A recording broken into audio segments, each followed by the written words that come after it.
Well, hosí mé in san bblion nídéag nós a ceathair agus ag an am sin bhí an choras rifoist Master a mai agus bhí an teidir lína gol go mai go mai. So bhí sé indeanta picturí a bhaint nuas den idirlín, picturí a chorfrí den idirlín, rudí chláscrífa ail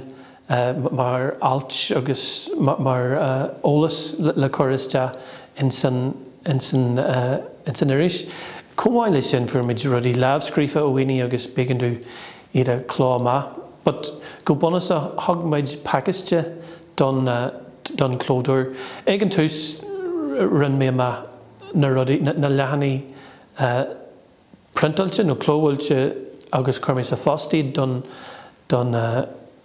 clódúir. Ach iné tamil bhí méid abalta iad a chur acu go dtíreach mar PDF I an rud leige ma agus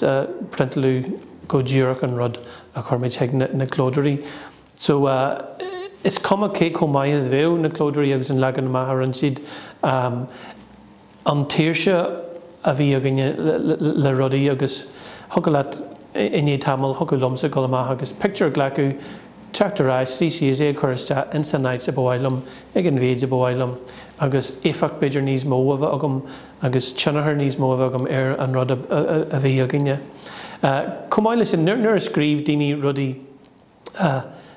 Bhí me sebal a rá am féin, cé na picturí a bheitstaí, cé na picturí a dhéanas tionathair an tionathair is mó an alt seo amandaí chur an den na picturí leis an rud ach ní minic ag an am sin grodí nig smitiúr cén picture a rathú le halt. So a ríist thug sí cinneal cumasú nó cuachtú a bhí a gceist ag an iris go róid abalta ní a bhhain na foclaí a bheith an agus an legan amach agus rinne díirt an legan amach a dhéanú cinneal nua agus